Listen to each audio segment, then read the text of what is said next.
अस्सलाम वालेकुम my dear students, welcome to my YouTube channel maths with Atif Aslam. आज की इस वीडियो में हम क्लास 9 का मैथ करेंगे जो बिल्कुल न्यू बुक आई हुई है जी। और हमने चैप्टर नंबर 1 को शुरू किया हुआ है जिसका नाम है रियल नंबर्स। इसमें जो हमारे टॉपिक्स होंगे, फर्स्ट टॉपिक हमारा होगा रेडिकल एक्सप्रेशंस, दूसरा टॉपिक होगा हमारे पास laws of radicals and indices, और थर्ड नंबर पे हम पढ़ेंगे जी सर्ड असल में क्या होते हैं और कहाँ कहाँ पे सर्ड को हम जो है ना वो अप्लाई कर सकते हैं, इस मतलब इसकी एप्लीकेशंस पढ़ेंगे और रैशनलाइज करेंगे डिनोमिनेटर को। डिनोमिनेटर में जो सर्ज आ रही होगी उसको हम रैशनलाइज करना भी सीखेंगे, रैशनल बनाना सीखेंगे। तो जो स्टूडेंट्स मेरे चैनल पे नए हैं वो मेरे चैनल को सब्सक्राइब कर लें और ज़्यादा से ज़्यादा अपने दोस्तों के साथ शेयर करें ताकि उनका भी ज़्यादा से ज़्यादा फ़ायदा हो सके। अब सबसे पहले हम पढ़ते हैं जी रेडिकल एक्सप्रेशंस होते क्या हैं। सबसे पहले अगर आप देखें तो अगर हम सपोज करें कि n एक पॉजिटिव इंटीजर है जो कि बड़ा है 1 से और a एक रियल नंबर है, then any real number x such that x is equal to a, और इसका जो ये रूट आ रहा है nth रूट आ रहा है, मतलब इसके ऊपर रेडिकल आ रहा है, इसको हम बोलेंगे nth रूट ऑफ a। मतलब ये जो लिखा हुआ है ना ऐसे a और इसके ऊपर a n लिखा हुआ है, इसको पढ़ते हैं nth रूट ऑफ a। दूसरे नंबर पे ये जो सिंबल आपको नज़र आ रहा है इसमें, ये वाला जो सिंबल है इसको बोलते हैं रेडिकल, और ये जो बाहर आपको नज़र आ रहा है ये वाला n जो है इसको बोलते हैं इसका इंडेक्स। रेडिकल का जो भी यहाँ पे लिखा होगा इसका इंडेक्स होगा। मतलब आप यूँ समझें कि सम टाइम आप लिखते हैं जी 9 और इधर 4 लिख देते हैं, तो इसमें ये जो है ना ये सिंबल है, ये रेडिकल है, और ये जो 4 है ना ये हमें बता रहा है कि इसका इंडेक्स जो है ना ये 4 है। इसको हम सम टाइम जो है ना इस सर्ड की डिग्री भी बोलते हैं। हम अगर 4 लिखा हुआ है तो इसको हम बोलते हैं कि इस ये सर्ड है विद डिग्री 4 भी। और जो नंबर जो है वो रेडिकल साइन के नीचे आ रहा होता है उसको हम बोलते हैं रेडिकेंड। जैसा कि आप देख सकते हैं कि इस एग्जांपल में 9 जो है ना वो रेडिकल साइन के नीचे आ रहा है तो 9 रेडिकेंड होगा, और a इसमें आ रहा है तो लिहाजा a भी रेडिकेंड होगा। मतलब रेडिकल साइन के नीचे आने वाले को बोलते हैं रेडिकेंड। अगर आप देखें तो यहाँ पे 5 के ऊपर जो है ना वो थर्ड रूट लिखा हुआ है और 7 के ऊपर जो है ना ये फिफ्थ रूट लिखा हुआ है। तो are the example of radical form, ये कुछ एग्जांपल लिखी हैं रेडिकल फॉर्म की हमने। अब रेडिकल फॉर्म को एक्सपोनेंशियल फॉर्म में कन्वर्ट करने का मेथड क्या है। अगर आपके पास ये एक रेडिकल फॉर्म लिखी हुई है तो इसको हम एक्सपोनेंशियल फॉर्म में कन्वर्ट कर सकते हैं। कैसे कि जो भी आपके पास यहाँ पे इंडेक्स लिखा हुआ है ना इसको 1 ओवर और इसके एक्सपोनेंट में कन्वर्ट कर देंगे। तो आप देख सकते हैं ये n था तो इसको आपने लिख लिया 1 ओवर n, a के ऊपर 1 ओवर n। फॉर एग्जांपल अगर ये हमारे पास लिखा आ जाए 5 और इसके ऊपर क्यूब रूट लगा आ जाए, तो इसको अगर पावर फॉर्म में लिखना है, एक्सपोनेंशियल फॉर्म में लिखना है, तो आप लिखेंगे 5 और इसके ऊपर एक्सपोनेंट लगाएंगे 1/3। तो इस तरीके से आप रेडिकल को एक्सपोनेंशियल में और एक्सपोनेंशियल को रेडिकल फॉर्म में कन्वर्ट भी इजीली कर सकते हैं। नेक्स्ट अब हमारे पास सेकंड टॉपिक है laws of radicals and indices. मतलब रेडिकल्स पे और पावर्स पे जो है ना वो लॉज हम पढ़ने लगे हैं। सबसे पहले रेडिकल लॉज पढ़ते हैं। तो अगर हमारे पास दो नंबर जो है ना वो मल्टीप्लाई हो रहे हैं और उनके ऊपर सेम जो है ना वो रेडिकल हो, मतलब nth रेडिकल है, nth रूट है, तो आपने ये कर सकते हैं। अगर नंबर शर्त ये है कि मल्टीप्लाई हो रहे हो तो आप फर्स्ट वाले का भी जो nth रूट है वो अलग कर सकते हैं और बी वाले का भी nth रूट सेपरेट कर सकते हैं। ये था हमारा फर्स्ट वाला जो है ना लॉ। सेकंड वाले लॉ में ये है कि अगर दो नंबर डिवाइड हो रहे हैं उनके ऊपर सेम रूट आ रहा है, जैसा कि आप देख सकते हैं यहाँ पे nth रूट है, तो आप ऊपर वाले का nth रूट सेपरेट कर सकते हैं और नीचे वाले का भी सेपरेट कर सकते हैं। शर्त यह है कि ये डिवाइड होने चाहिए और इन पे सेम रूट हो, तब हम रूट जो है ना वो अलग अलग कर सकते हैं। थर्ड वाला हमारे पास रूल ये है कि a के ऊपर एक्सपोनेंट आ रहा है m और इसके ऊपर nth रूट है, तो आप इस तरह से भी लिख सकते हैं कि आप एक्सपोनेंट को बाहर लिख लें और ये जो सारा रेडिकल लिखा हुआ है इसको आप ब्रैकेट के अंदर भी लिख सकते हैं। मतलब एक्सपोनेंट बाहर भी लिखा जा सकता है।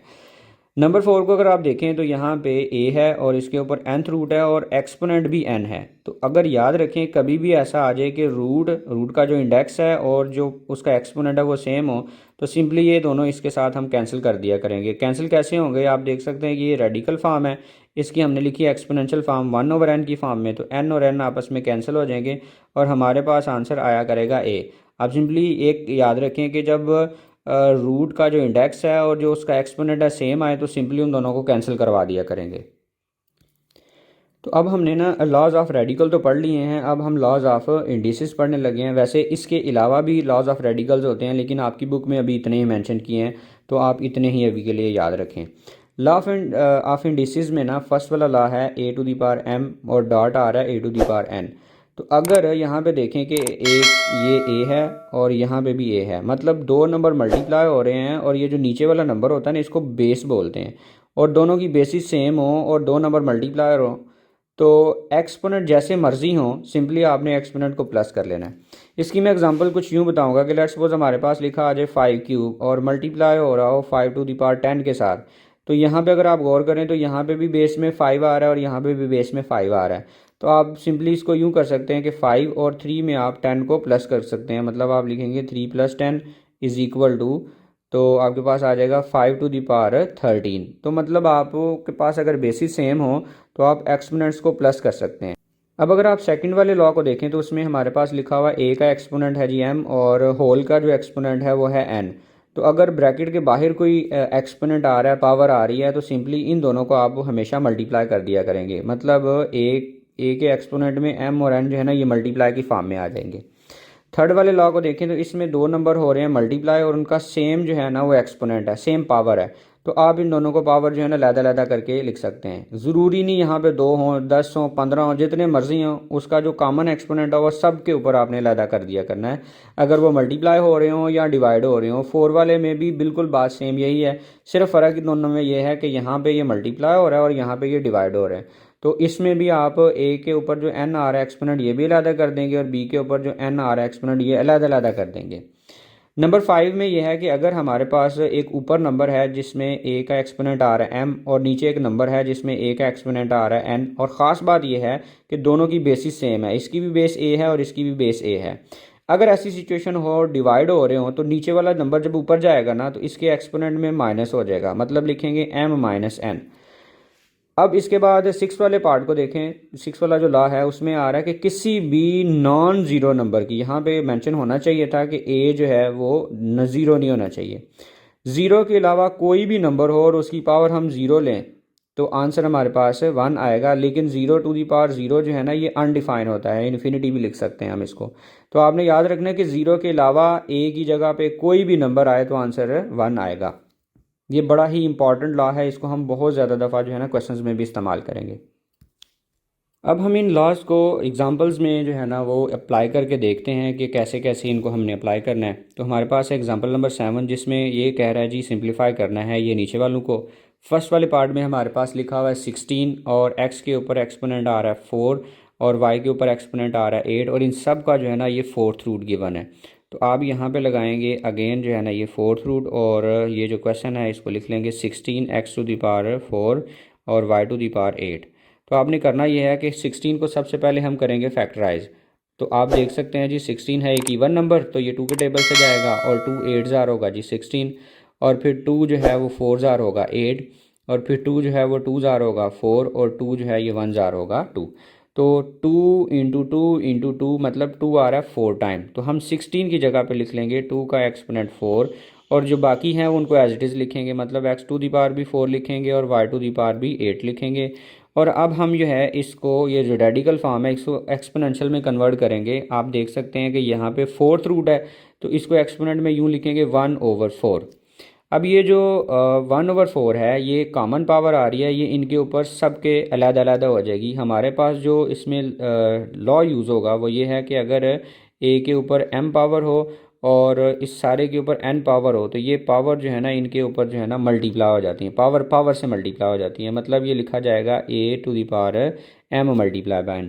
इसी तरह से इन सब के ऊपर आपने ये पावर जो है ना लैदा कर देनी है, मतलब आप लिखेंगे 2 और 4 मल्टीप्लाई हो जाएगा जी 1/4 के साथ। इसी तरह से हमारे पास है जी x और इसका एक्सपोनेंट हमारे पास आ रहा है 4 और मल्टीप्लाई कर देंगे 1/4 के साथ। और उसके बाद हमारे पास है y और इसका एक्सपोनेंट है 8 और मल्टीप्लाई कर देंगे 1/4। सादा सी ज़ुबान में बोलें तो ये जो एक्सपोनेंट है 1/4 इन सब की पावर्स के साथ मल्टीप्लाई कर देंगे, अलग कर देंगे। तो 4 1 ज़ार 4 होगा और 4 1 ज़ार 4 ये कैंसिल हो जाएगा। इसी तरह से 4 1 ज़ार 4 होगा और 4 1 ज़ार 4 होगा और ये जो लास्ट वाला है इसमें 4 1 ज़ार 4 होगा और यहाँ पे 8 है तो ये 2 ज़ार जाएगा। फिर यहाँ पे आपके पास सिंपली जो है ना वो 2 बचेगा और यहाँ पे सिंपली x बचेगा, लेकिन यहाँ पे y का जो है एक्सपोनेंट है वो 2 आएगा। तो ये जी इसका फाइनल आंसर होगा, हमने इसको सिंप्लीफाई कर दिया। अब हम एग्जांपल नंबर 7 के सेकंड वाले पार्ट को करते हैं, और जिसमें हमारे पास वैल्यू है जी 27 x to the power 6 y to the power 9 और z क्यूब। ये सारा हिस्सा जो है ना ये रेडिकेंड है, और इसके ऊपर जो है ना ये थर्ड रेडिकल आ रहा है। तो सबसे पहले आपने इस सारे को राइट करना है। आप देख सकते हैं हमारे पास है जी 27, और x का एक्सपोनेंट है 6, और y का एक्सपोनेंट है 9, और z का एक्सपोनेंट है 3, और सारे के ऊपर जो है ना ये थर्ड रूट है। आप इसको यूँ करेंगे, 27 की फैक्टराइजेशन करेंगे जैसे हमने पीछे 16 की करी। 27 जो है ना ये 3 के टेबल से जाएगा, 3 9 ज़ार 27, और फिर 3 3 ज़ार होगा जी 9, और 3 1 ज़ार होगा जी 3, मतलब 3 आ रहा है 3 टाइम। तो आप 3 के ऊपर एक्सपोनेंट लगा के लिख लेंगे 3, और आगे वाले इसे एज इट इज़ लिखेंगे, मतलब x to the power 6, y to the power 9 और z टू द पावर 3 आ रही है। और ये जो रेडिकल लगा हुआ है इसको जब हम एक्सपोनेंशियल फॉर्म में लिखेंगे तो यहाँ पे 3 आ रहा है, लिहाजा एक्सपोनेंट में लिखेंगे 1/3।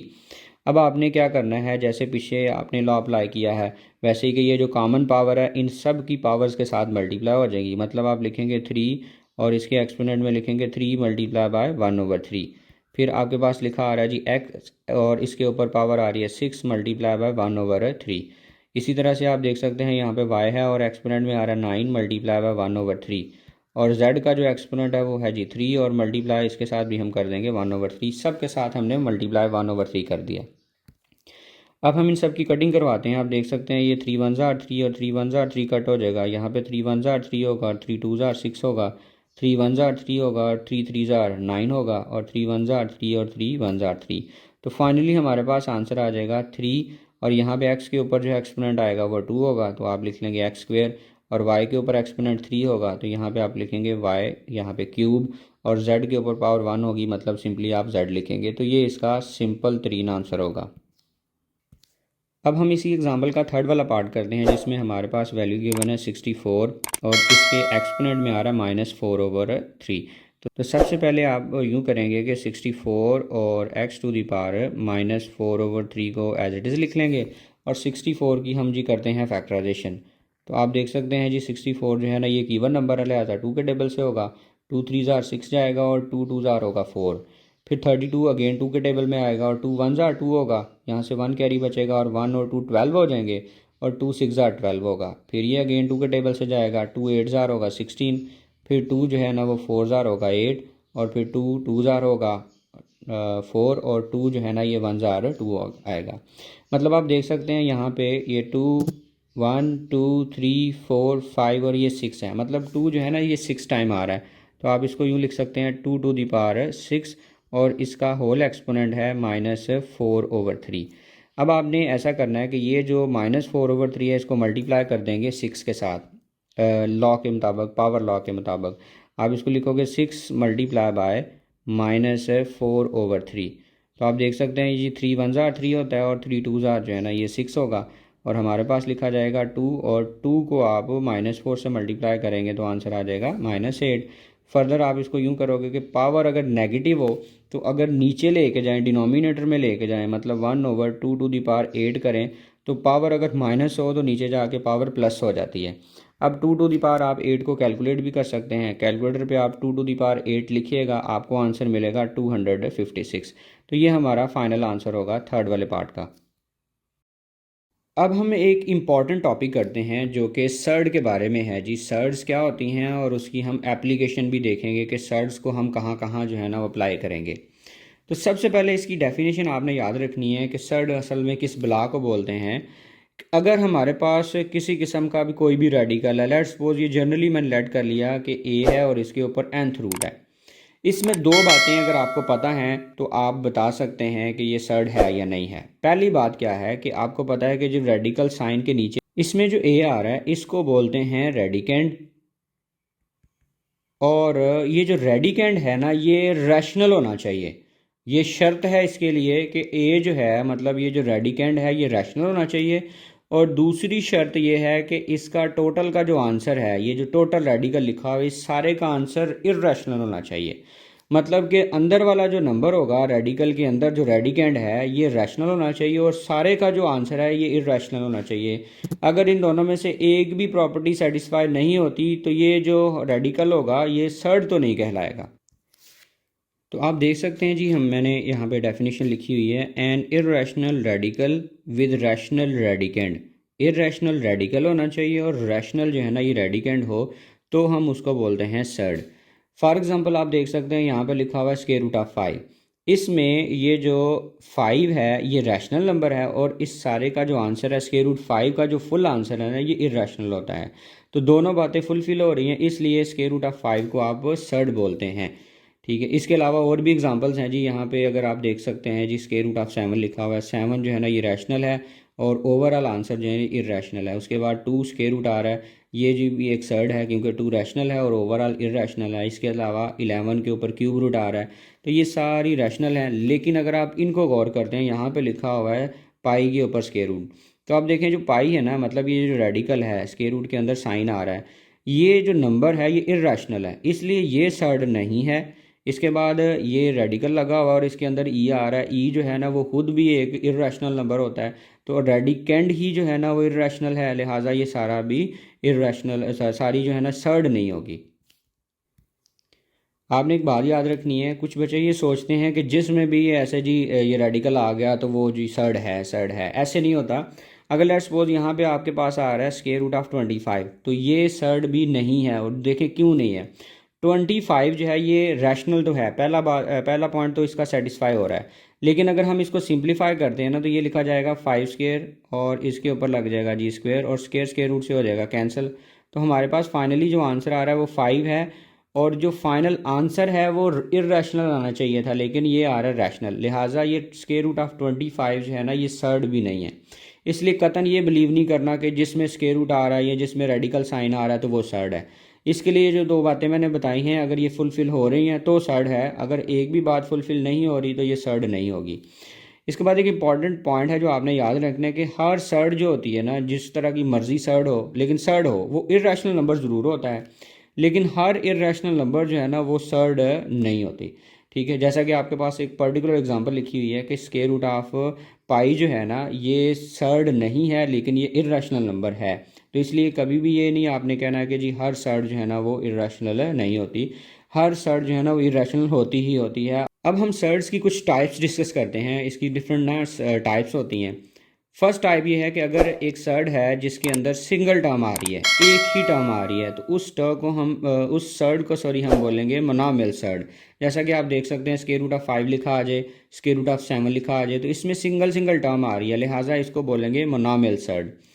और अगर ऐसा हो कि एक सर्ड है जिसके अंदर दो सर्ड्स आ रही हैं, दोनों की दोनों मोनोमियल भी हो सकती हैं, और एक जो है ना वो सिंपल सर्ड और रैशनल नंबर भी हो सकता है, तो अगर दो मोनोमियल सर्ड्स हों उसके सम को हम बोलते हैं बायोनोमियल सर्ड्स। जैसा कि आपके सामने लिखा हुआ है square root of 3 plus square root of 5, तो ये भी सर्ड है और ये भी सर्ड है, तो ये ऐड हो रही हैं, तो लिहाजा ये दो जो है ना सर्ड को मिलाया हुआ है, दो मोनोमियल सर्ड को मिलाया हुआ है, इसलिए हम इसको बोलेंगे बायोनोमियल सर्ड। और उसके बाद square root of 2 plus square root of 7, तो ये भी हमारे पास एक बायोनोमियल सर्ड है। इसके अलावा मैंने अभी यहाँ पे एक और बात ऐड की थी कि यहाँ दोनों की दोनों मोनोमियल सर्ड्स हों, या एक रैशनल नंबर हो और दूसरी जो है ना वो सर्ड हो। लेट्स सपोज ऐसा लिखा आ जाए 2 प्लस स्क्वायर रूट ऑफ 7 लिखा आ जाए, फिर भी ये बायोनोमियल सर्ड होती है, क्योंकि इसमें एक रैशनल नंबर है और इसमें एक सर्ड है, फिर भी हम इसको बायोनोमियल सर्ड ही मानेंगे।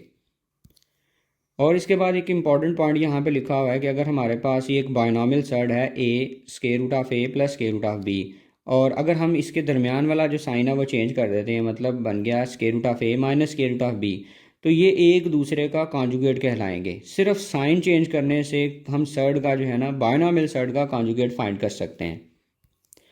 इसके बाद एक इम्पॉर्टेंट पॉइंट लिखा हुआ है कि आपने याद रखना है कि जब भी हम दो सर्ड्स का कॉन्जुगेट लेते हैं और कॉन्जुगेट लेके उनका प्रोडक्ट करते हैं, दो कॉन्जुगेट सर्ड्स का जब हम प्रोडक्ट लेते हैं तो प्रोडक्ट लेके हमारे पास रैशनल नंबर ही आंसर आता है। लेट्स सपोज ये आपके पास सामने लिखी हुई है square root of A plus square root of B, इसको अगर हम मल्टीप्लाई करते हैं square root of A minus square root of B के साथ, तो आप देख सकते हैं कि ये दोनों जब मल्टीप्लाई होंगे तो ये ऐसे लिखा जाएगा A square root whole square और minus B square root of whole square, क्योंकि ये एक दफ़ा प्लस में और एक दफ़ा माइनस में है, तो ये स्क्वायर रूट दोनों के ऊपर जो है ना वो रिमूव हो जाएगा और हमारे पास फाइनली आंसर आएगा ए माइनस बी, तो ये एक रैशनल नंबर बनेगा।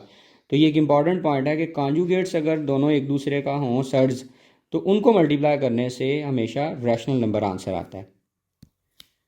अब हम एक बहुत ही ज़्यादा इम्पॉर्टेंट टॉपिक करने लगे हैं जो कि है जी रैशनलाइजेशन ऑफ डिनोमिनेटर, मतलब नीचे वाले हिस्से की रैशनलाइजेशन करनी कैसे होती है। टू रैशनलाइज आर डिनोमिनेटर, जब हम नीचे वाले नंबर को रैशनलाइज कर रहे होते हैं, जैसा कि आपके पास इस तरह की फॉर्म लिखी आ जाए a plus B square root of x, तो यहाँ इस तरह लिखा आ जाए a minus B square root of x. तो आपने करना क्या है, अगर इस तरह की फॉर्म डिनोमिनेटर में आ रही है तो आपने इसका सेंटर वाला साइन चेंज करना है जो कि इसका कॉन्जुगेट कहलाएगा। साइन चेंज करने के बाद आपने मल्टीप्लाई भी कर देना है, और मल्टीप्लाई भी करना है न्यूमरेटर को, और डिनोमिनेटर को भी मल्टीप्लाई कर देना है। मतलब आप ऊपर भी इसको मल्टीप्लाई कर देंगे और नीचे भी मल्टीप्लाई कर देंगे, जिसको हम इसका कॉन्जुगेट फैक्टर कहते हैं। फॉर एग्जांपल हमारे पास आ जाता है 1/a plus B square root of x. तो हम इसको रैशनलाइज करना चाह रहे हैं। रैशनलाइज से मुराद आप ये समझें कि ये जो नीचे स्क्वायर रूट आ रहा है यहाँ से आपने ये स्क्वायर रूट रिमूव करना है। उसके बाद करेंगे हम ये कि ये जो नीचे नंबर आ रहा है इसका हम कॉन्जुगेट लेंगे, और इसका कॉन्जुगेट है a minus B square root of X. इसको आपने ऊपर भी मल्टीप्लाई कर देना है। ऊपर वाले नंबर को बोलते हैं न्यूमरेटर, और नीचे वाला नंबर है हमारे पास a plus B square root of x, और multiply by a minus B square root of x. तो ऐसा करने से फिर ये ऊपर वाला मल्टीप्लाई होगा, नीचे फार्मूला लगेगा। ऐसा करने से इसकी सिंप्लीफिकेशन होगी, और ये जो प्रोसेस है इसको बोलते हैं रैशनलाइजेशन। और ये करने के बाद नीचे से स्क्वायर रूट हो जाएगा जी गायब। अब हम रैशनलाइजेशन के हवाले से एक एग्जांपल करते हैं जिसमें हम रैशनलाइज करके देखते हैं कि असल में एक्चुअली कैसे किया जाता है जी। फर्स्ट पार्ट हमारे पास है जी 3/√5 प्लस स्क्वायर रूट ऑफ 2। तो आपने इसको ले आना है मैदान में, आप लिखेंगे 3/√5 प्लस स्क्वायर रूट ऑफ 2। तो आपने करना ये है कि नीचे वाले का लेना कॉन्जुगेट। आप देख सकते हैं कि इसका कॉन्जुगेट बनेगा square root of 5 minus square root of 2। तो आपने कॉन्जुगेट को ऊपर भी मल्टीप्लाई कर देना है। कॉन्जुगेट है इसका square root of 5 minus square root of 2, और आपने नीचे भी मल्टीप्लाई कर देना है। मतलब आप लिखेंगे square root of 5 plus square root of 2, और इसके साथ आपने नीचे भी मल्टीप्लाई कर देना है square root of 5 minus square root of 2। Simply आपने डिनोमिनेटर का कॉन्जुगेट लेना है और उसको ऊपर भी मल्टीप्लाई कर देना और नीचे भी मल्टीप्लाई कर देना है। अब आप यूँ करेंगे कि 3 को आप मल्टीप्लाई कर दें या 3 को कॉमन रहने दें, आपकी अपनी मर्ज़ी है। मैं ऐसा करता हूँ कि यहाँ पे लिख लेता हूँ 3, और कॉमन में अभी मैं लिखा रहने देता हूँ। तो आप लिखेंगे 3 into square root of 5 minus square root of 2, और ओवर में यहाँ पे आप देख सकते हैं एक दफ़ा प्लस में और एक दफ़ा माइनस में है। तो ये आइडेंटिटी यूज़ होगी कि अगर a प्लस बी लिखा आ जाए और ये मल्टीप्लाई हो रहा हो a माइनस बी के साथ, तो हम इसको ज्वाइन करके लिख सकते हैं a square minus B square. तो हम ये वाली आइडेंटिटी डिनोमिनेटर पे यूज़ करेंगे।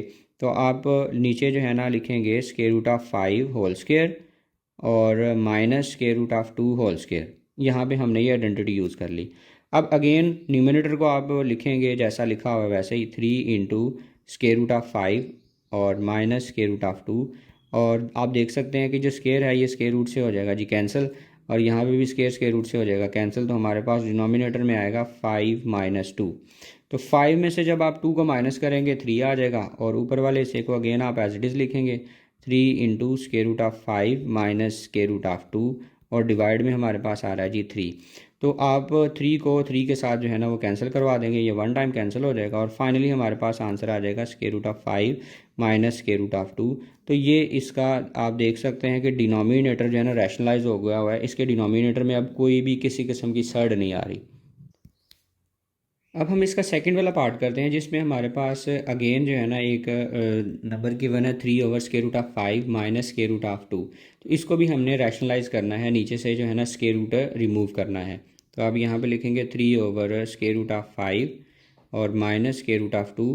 तो इसको रैशनलाइज करने के लिए आप क्या करेंगे, नीचे वाले का कॉन्जुगेट लेंगे जो कि आएगा square root of 5 plus square root of 2 जो है। तो आप सिंपली इस दरमियान वाला साइन चेंज करके ऊपर भी इसको मल्टीप्लाई कर देंगे और नीचे जो भी है उसके साथ भी मल्टीप्लाई कर देंगे। तो यहाँ पे आप लिखेंगे square root of 5 minus square root of 2 multiply by square root of 5 और minus square root of plus square root of 2। तो 3 को अभी स्टिल वैसे का वैसे ही रहने दें। आप लिखेंगे यहाँ पे 3 और into square root of 5 plus square root of 2, और नीचे आइडेंटिटी यूज़ हो जाएगी जैसे कि आपने पीछे भी यूज़ की है। क्या आइडेंटिटी के मुताबिक जो है ना हम इसको यूँ लिखेंगे square root of 5 whole square और minus square root of 2 whole square. तो स्क्वायर जो है ना ये स्क्वायर रूट के साथ हो जाएंगे कैंसिल। तो आप लिखेंगे 3 into square root of 5 plus square root of 2 और डिनोमिनेटर में हमारे पास आ जाएगा 5 माइनस 2। 5 में से जब आप 2 को माइनस करेंगे तो आपके पास आंसर आ जाएगा 3। तो आप लिखेंगे 3 into square root of 5 plus square root of 2 और डिवाइडेड बाय 5 में से 2 माइनस करें 3 आ जाएगा और 3 वन ज़ार 3 होगा और 3 वन ज़ार 3 होगा। फिर आप इसको यूँ लिखोगे स्क्वायर रूट ऑफ 5 और प्लस स्क्वायर रूट ऑफ 2। तो ये हमारा जो है ना फाइनल आंसर आएगा। इसका डिनोमिनेटर जो है ना वो रैशनलाइज हो चुका हुआ है। ये जी थी हमारी एक्सरसाइज 1.2 की थ्योरी और एग्जांपल्स जो है। मैं उम्मीद करता हूँ कि आपको इन सब क्वेश्चन की, इन सब टॉपिक्स की समझ आ गई होगी। दुआ में याद रखिएगा। अल्लाह हाफिज़।